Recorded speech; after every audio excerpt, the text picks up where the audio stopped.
Chapter 10 He locked his fingers together and tore them apart. Nothing could be more true. He had indeed jumped into an everlasting deep hole. He had tumbled from a height he could never scale again. By that time the boat had gone driving forward past the bows. It was too dark just then for them to see each other, and moreover they were blinded and half drowned with rain. He told me it was like being swept by a flood through a cavern. They turned their backs to the squall. The skipper, it seems, got an oar over the stern to keep the boat before it, and for 2 or 3 minutes the end of the world had come through a deluge in a pitchy blackness. The sea hissed like 20,000 kettles. That's his simile, not mine. I fancy there was not much wind after the first gust, and he himself admitted at the inquiry that the sea never got up that night to any extent. He crouched down in the bows and stole a furtive glance back. He saw just one yellow gleam of the masthead light high up and blurred like a lost star ready to dissolve. "It terrified me to see it still there," he said. That's what he said. What terrified him was the thought that the drowning was not over yet. No doubt he wanted to be done with that abomination as quickly as possible. Nobody in the boat made a sound. In the dark she seemed to fly, of course, but she could not have had much way. Then the shower swept ahead, and the great distracting hissing noise followed the rain into the distance and died out. There was nothing to be heard but the slight wash about the boat's sides. Somebody's teeth were chattering violently. A hand touched his back. A faint voice said, "You there?" Another cried out shakily, "She's gone!" and they all stood up together to look astern. They saw no bright lights. All was black. A thin cold drizzle was driving into their faces. The boat lurched slightly. The teeth chattered faster, stopped, and began again twice before the man could master his shiver sufficiently to say, "Just in time." He recognized the voice of the chief engineer, saying surlily, "I saw her go down. I happened to turn my head." The wind had dropped almost completely. They watched in the dark with their heads half turned to windward, as if expecting to hear cries.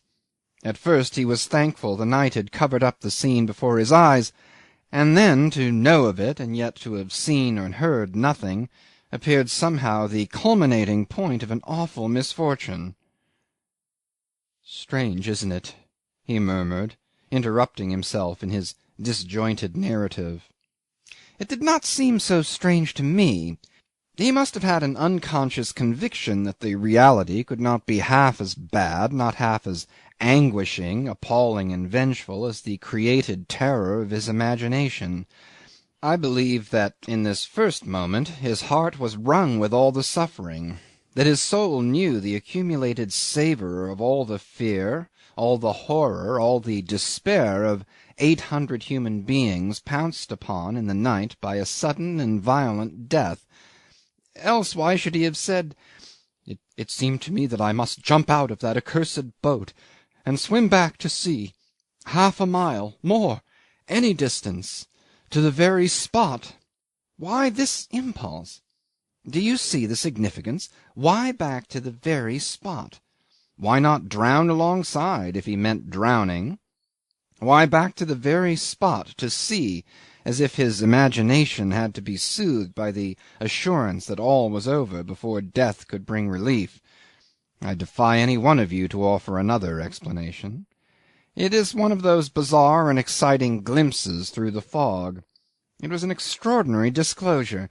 He let it out as the most natural thing one can say. He fought down that impulse, and then he became conscious of the silence. He mentioned this to me, a silence of the sea, of the sky, merged into one indefinite immensity, still as death around these saved, palpitating lives. "You might have heard a pin drop in that boat," he said, with a queer contraction of his lips, like a man trying to master his sensibilities while relating some extremely moving fact. A silence! God alone, who had willed him as he was, knows what he made of it in his heart. "I didn't think any spot on earth could be so still," he said. "You couldn't distinguish the sea from the sky. There was nothing to see and nothing to hear, not a glimmer, not a shape, not a sound. You could have believed that every bit of dry land had gone to the bottom, that every man on earth but I and these beggars in the boat had got drowned." He leaned over the table with his knuckles propped amongst the coffee cups, liquor glasses, cigar ends. "I seemed to believe it. Everything was gone, and all was over." He fetched a deep sigh. "With me." Marlow sat up abruptly and flung away his cheroot with force. It made a darting red trail like a toy rocket fired through the drapery of creepers. Nobody stirred. "Hey, what do you think of it?" he cried with sudden animation. Wasn't he true to himself? Wasn't he? His saved life was over for want of ground under his feet, for want of sights for his eyes, for want of voices in his ears. Annihilation, eh? And all the time it was only a clouded sky, a sea that did not break, the air that did not stir. Only a night, only a silence. It lasted for a while, and then they were suddenly and unanimously moved to make a noise over their escape. "I knew from the first she would go. Not a minute too soon. A narrow squeak, b'gosh." He said nothing, but the breeze that had dropped came back, a gentle draught freshened steadily, and the sea joined its murmuring voice to this talkative reaction succeeding the dumb moments of awe. She was gone! She was gone! Not a doubt of it. Nobody could have helped. They repeated the same words over and over again, as though they couldn't stop themselves. Never doubted she would go. The lights were gone. No mistake. The lights were gone. Couldn't expect anything else. She had to go. He noticed that they talked as though they had left behind nothing but an empty ship. They concluded she would not have been long when once she started. It seemed to cause them some sort of satisfaction. They assured each other that she couldn't have been long about it. "Just shot down like a flat iron." The chief engineer declared that the masthead light at the moment of sinking seemed to drop "like a lighted match you throw down." At this the second laughed hysterically. "I'm glad! I'm glad!" His teeth went on "like an electric rattle," said Jim, and all at once he began to cry. He wept and blubbered like a child, catching his breath and sobbing, "Oh dear! Oh dear! Oh dear!"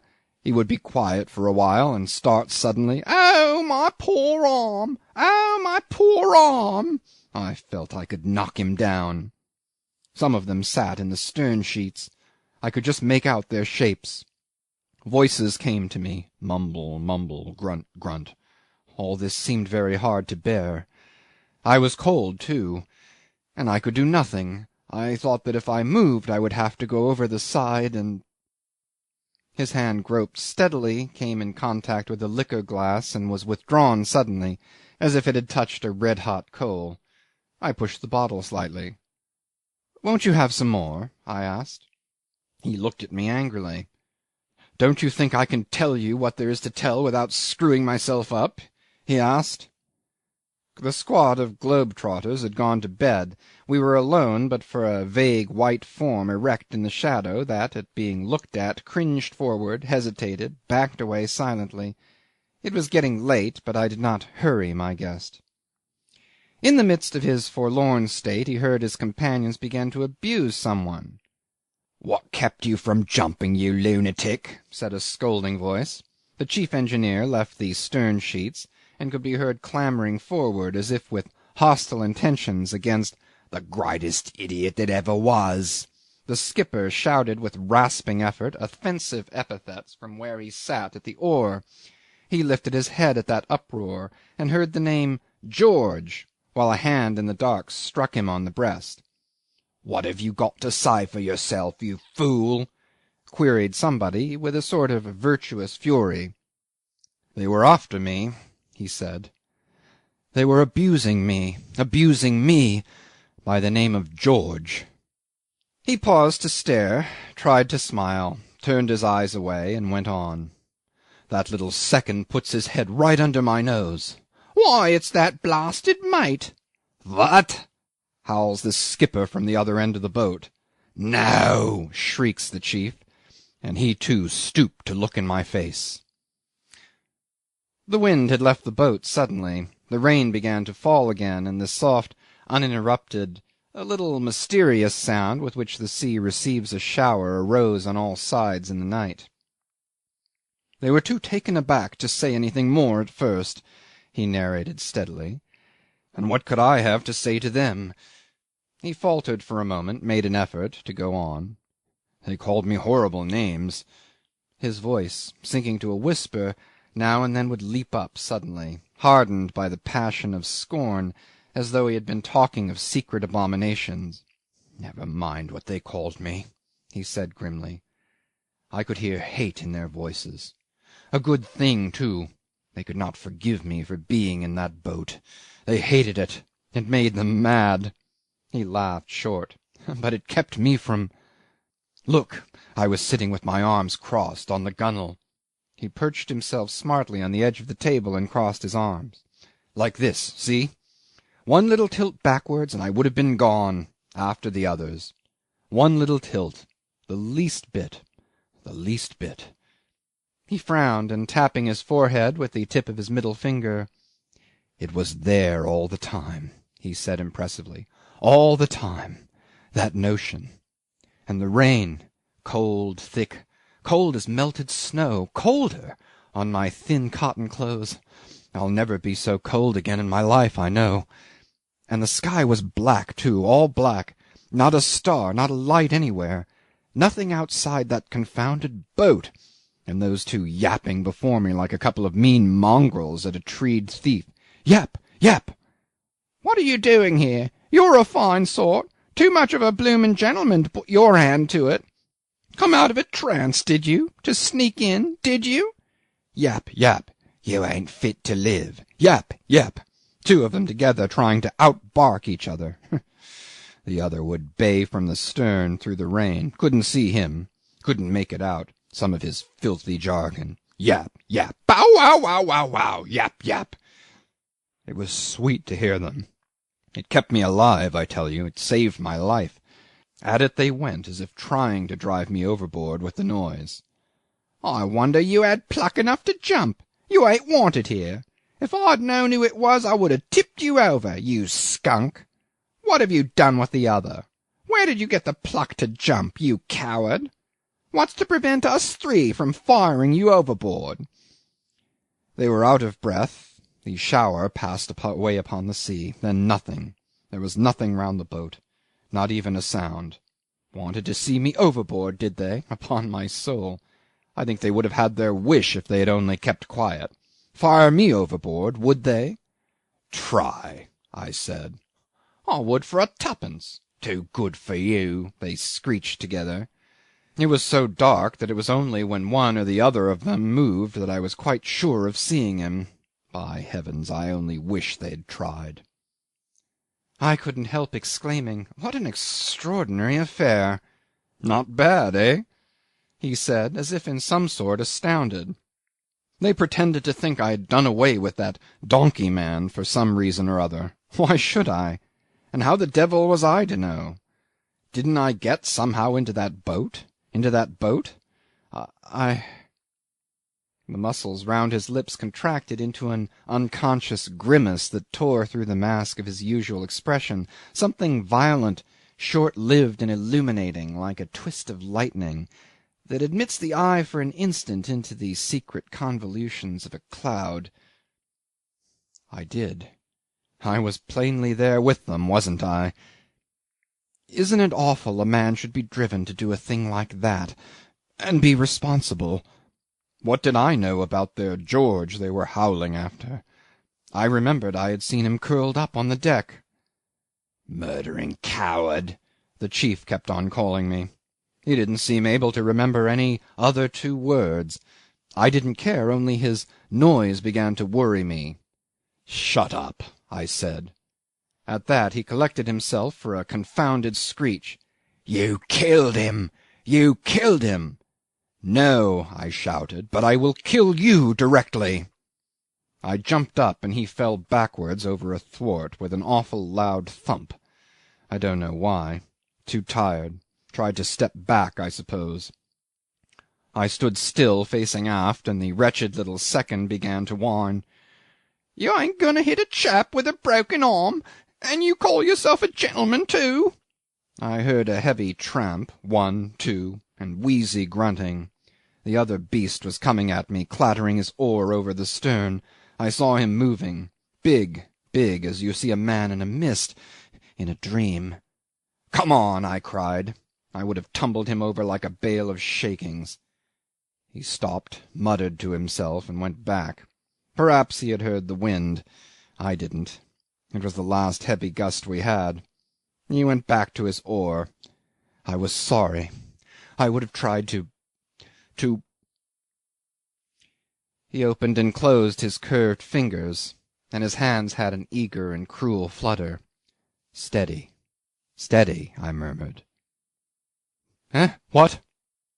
"I'm not excited," he remonstrated, awfully hurt, and with a convulsive jerk of his elbow knocked over the cognac bottle. I started forward, scraping my chair. He bounced off the table as if a mine had been exploded behind his back, and half turned before he alighted, crouching on his feet to show me a startled pair of eyes and a face white about the nostrils. A look of intense annoyance succeeded. "Awfully sorry. How clumsy of me," he mumbled, very vexed, while the pungent odour of spilt alcohol enveloped us suddenly with an atmosphere of a low drinking bout in the cool pure darkness of the night. The lights had been put out in the dining hall. Our candle glimmered solitary in the long gallery, and the columns had turned black from pediment to capital.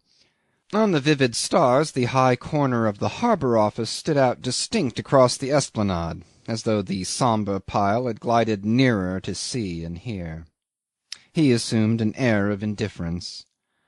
"I dare say I am less calm now than I was then. I was ready for anything. These were trifles."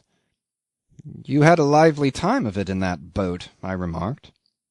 "I was ready," he repeated. "After the ship's lights had gone, anything might have happened in that boat, anything in the world, and the world no wiser. I felt this, and I was pleased. It was just dark enough, too. We were like men walled up quick in a roomy grave. No concern with anything on earth. Nobody to pass an opinion. Nothing mattered." For the third time during this conversation he laughed harshly, but there was no one about to suspect him of being only drunk. No fear, no laws, no sounds, no eyes, not even our own, till sunrise at least. I was struck by the suggestive truth of his words. There is something peculiar in a small boat upon the wide sea. Over the lives born from under the shadow of death there seems to fall the shadow of madness. When your ship fails you, your whole world seems to fail you.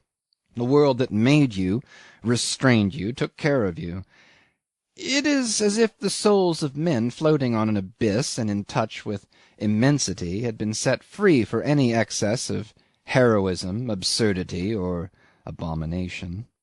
Of course, as with belief, thought, love, hate, conviction, or even the visual aspect of material things, there are as many shipwrecks as there are men. And in this one there was something abject which made the isolation more complete. There was a villainy of circumstances that cut these men off more completely from the rest of mankind, whose ideal of conduct had never undergone the trial of a fiendish and appalling joke. They were exasperated with him for being a half-hearted shirker. He focused on them his hatred of the whole thing.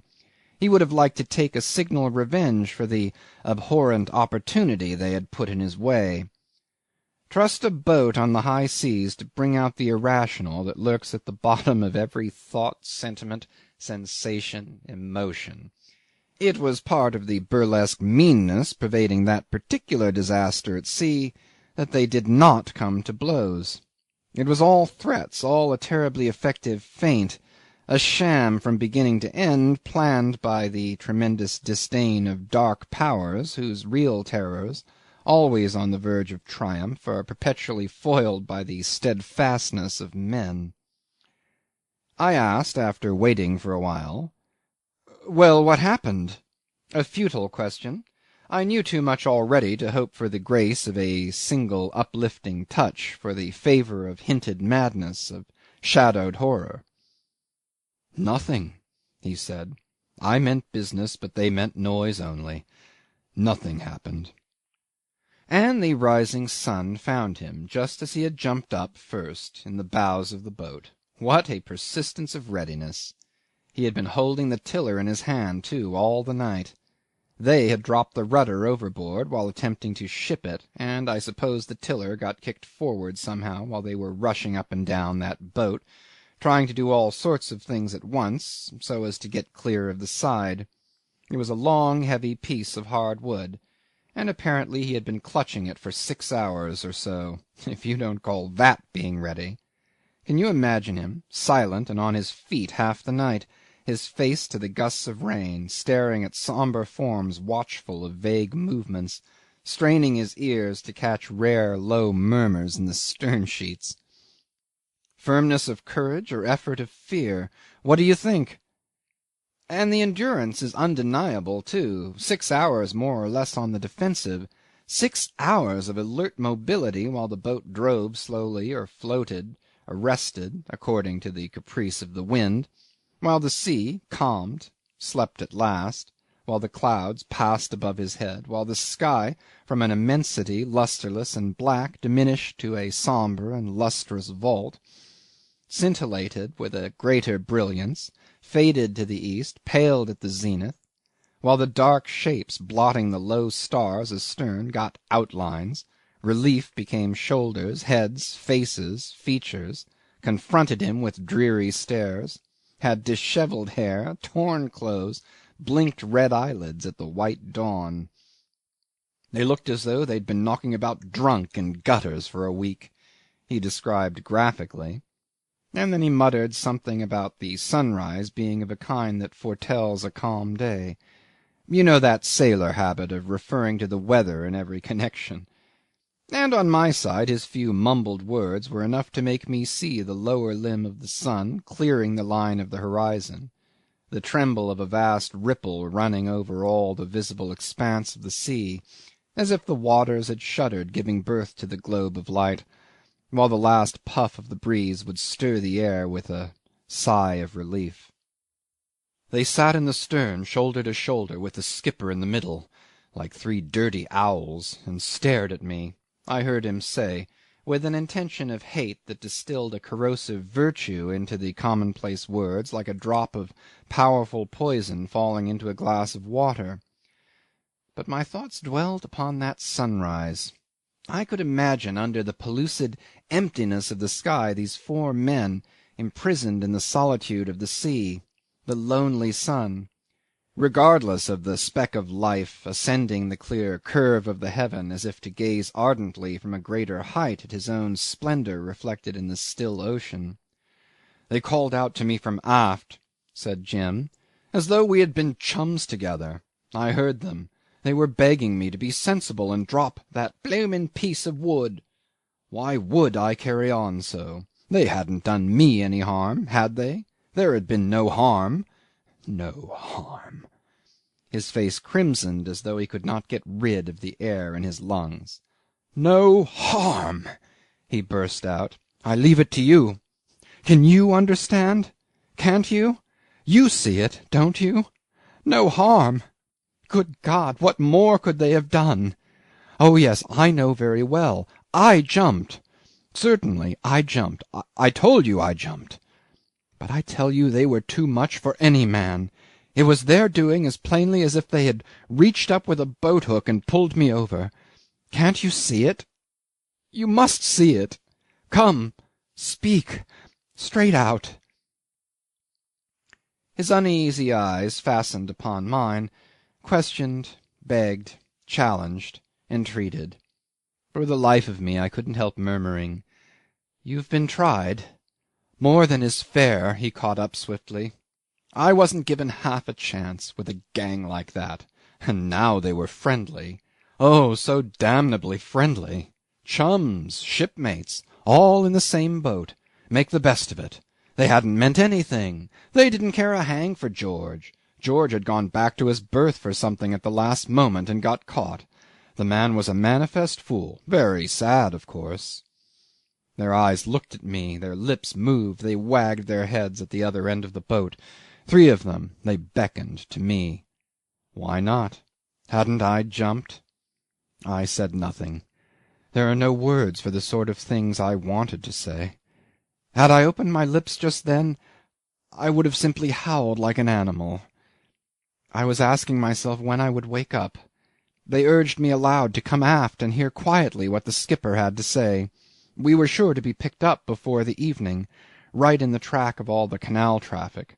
There was smoke to the northwest now. It gave me an awful shock to see this faint blur, this low trail of brown mist through which you could see the boundary of sea and sky. I called out to them that I could hear very well where I was. The skipper started swearing as hoarse as a crow. He wasn't going to talk at the top of his voice for my accommodation. Are you afraid they will hear you on shore? I asked. He glared as if he would have liked to claw me to pieces. The chief engineer advised him to humour me. He said I wasn't in my right head yet. The other rose astern like a thick pillar of flesh, and talked. Jim remained thoughtful. Well, I said. What did I care what story they agreed to make up? He cried recklessly. They could tell what jolly well they liked. It was their business. I knew the story. Nothing they could make people believe could alter it for me. I let him talk, argue. He went on and on and on. Suddenly I felt my legs give way under me. I was sick, tired to death. I let fall the tiller, turned my back on them, and sat down on the foremost thwart. I had enough. They called to me to know if I understood. Wasn't it true, every word of it? It was true, by God, after their fashion. I did not turn my head. I heard them palavering together. The silly ass won't say anything. Oh, he understands well enough. Let him be. He will be all right. What can he do? What could I do? Weren't we all in the same boat? I tried to be deaf. The smoke had disappeared to the northward. It was dead calm. They had a drink from the water-breaker, and I drank too. Afterward they made a great business of spreading the boat sail over the gunwales. Would I keep a lookout? They crept under, out of my sight, thank God. I felt weary, done up, as if I hadn't had 1 hour's sleep since the day I was born. I couldn't see the water for the glitter of the sunshine. From time to time one of them would creep out, stand up to take a look all round, and get under again. I could hear spells of snoring below the sail. Some of them could sleep. One of them, at least. I couldn't. All was light, and the boat seemed to be falling through it. Now and then I would feel quite surprised to find myself sitting on a thwart. He began to walk with measured steps to and fro before my chair, one hand in his trousers pocket, his head bent thoughtfully, and his right arm at long intervals raised for a gesture that seemed to put out of his way an invisible intruder. "I suppose you think I was going mad," he began in a changed tone. "And well you may, if you remember I had lost my cap. The sun crept all the way from east to west over my bare head. But that day I could not come to any harm, I suppose. The sun could not make me mad." His right arm put aside the idea of madness. Neither could it kill me. Again the arm repulsed a shadow. That rested with me. "Did it?" I said, inexpressibly amazed at this new turn. And I looked at him with the same sort of feeling I might be fairly conceived to experience had he, after spinning round on his heel, presented an altogether new face. "I didn't get brain fever. I did not drop dead either," he went on. "I didn't bother myself at all about the sun over my head. I was thinking as coolly as any man that ever sat thinking in the shade. That greasy beast of a skipper poked his big cropped head from under the canvas and screwed his fishy eyes up at me. "Donnerwetter! You will die," he growled, and drew in like a turtle. I had seen him. I had heard him. He didn't interrupt me. I was thinking just then that I wouldn't. He tried to sound my thought with an attentive glance dropped on me in passing. "Do you mean to say you had been deliberating with yourself whether you would die?" I asked, in as impenetrable a tone as I could command. He nodded without stopping. "Yes, it had come to that as I sat there alone," he said. He passed on a few steps to the imaginary end of his beat, and when he flung round to come back both his hands were thrust deep into his pockets. He stopped short in front of my chair and looked down. "Don't you believe it?" he inquired with tense curiosity. I was moved to make the solemn declaration of my readiness to believe implicitly anything he thought fit to tell me. Chapter 10